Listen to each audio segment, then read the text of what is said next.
MP Arvind Jitender Reddy phone calls కూడా విన్నారట. మరో 200 మంది ఫోన్ నెంబర్లు ట్యాప్ చేసినట్లు ఎఫ్ఎస్ఎల్ఏ రిపోర్టు. ఫోన్ ట్యాపింగ్ కేసులో సంచలన విషయాలు వెలుగులోకి. దుబ్బాక హుజురాబాద్ ఉప ఎన్నికల సమయంలో బీజేపీ నేతల టార్గెట్.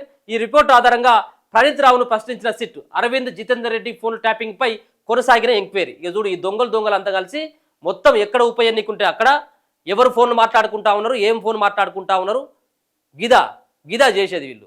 ఏది గతంలో ఉన్నటువంటి రాష్ట్ర సర్కార్ ఎవరు వినాల్సి వస్తుంది? ఇక్కడ పోలీసులు వినాల్సినటువంటి అవసరం అయితే లేదు కదా. రాజకీయ నాయకులే కదా అయినది. రాజకీయ నాయకుల యొక్క ఆదేశాలతోనే కదా వాళ్ళు చేసిందంతా.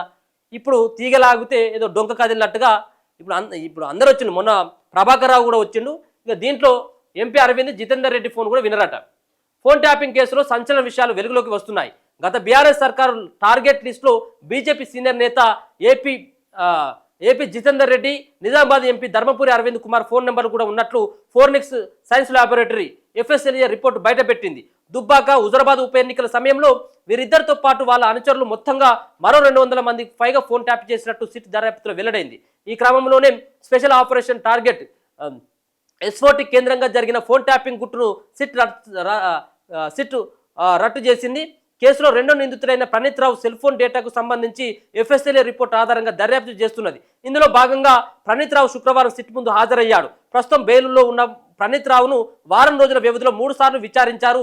ఫోన్ నంబర్లు, వాట్సాప్ చాటింగ్స్ ను ముందుంచి ప్రశ్నిస్తున్నారు. పక్కా ఆధారాలు సేకరించిన సిట్ దుబ్బాక హుజురాబాద్ ఉప ఎన్నికల సమయంలో బీజేపీలో ఎంపీ అరవింద్, జితేందర్ రెడ్డి కీలకంగా వివరించారు. జితేందర్ రెడ్డి దుబ్బాక ఇన్ఛార్జిగా పనిచేశారు.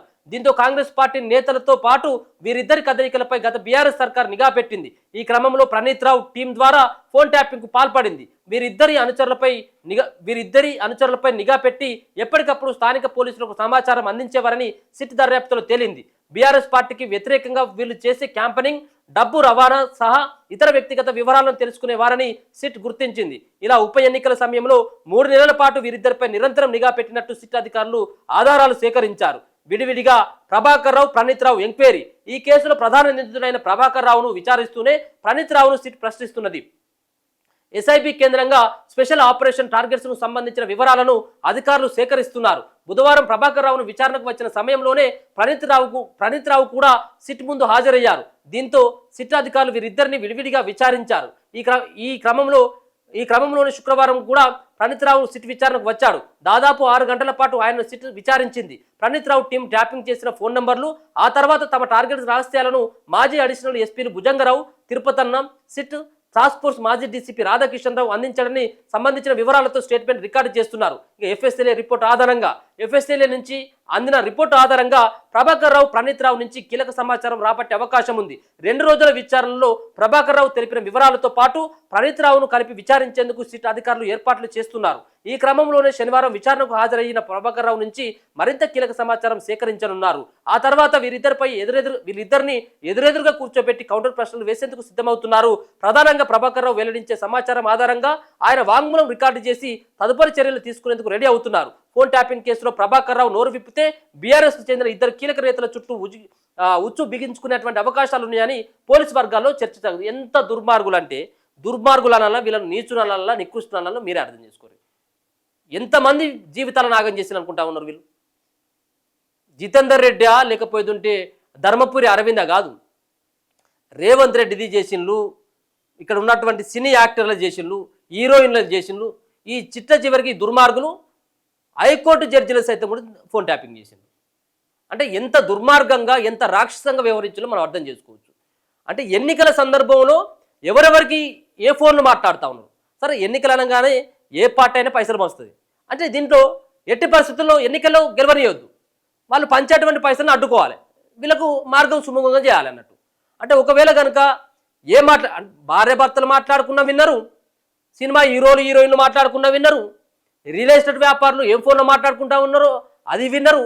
రేపు కేసు విచారణకు సంబంధించినటువంటి అంశాల్లో ఫోన్లో జడ్జిలు ఏం మాట్లాడుకుంటా ఉన్నారు, వాళ్ళతో పాటు ఈ కుటుంబంలో ఉన్నటువంటి వాళ్ళు వ్యక్తిగతంగా కూడా వాళ్ళ ఫోన్లు వీళ్ళ ఫోన్లు వాళ్ళు వినరట. అటువంటి సన్నివేశాలు కూడా కనబడతా ఉన్నాయి. ఇక ప్రభాకర్ రావు అనేటోడు వచ్చిండు, ప్రణీత్ రావు అనేటోడు దుర్మార్గుడు. వీళ్ళు చేసినటువంటి వ్యవహారం అంతా కూడా వీళ్ళ పైన దేశద్రోహం కింద కేసు పెట్టాలి. వీళ్ళని దేశద్రోహం కింద కేసు పెట్టి ఒక 25 నుంచి ఒక 30 సంవత్సరాలు లోపలికి పంపాలి వీళ్ళని.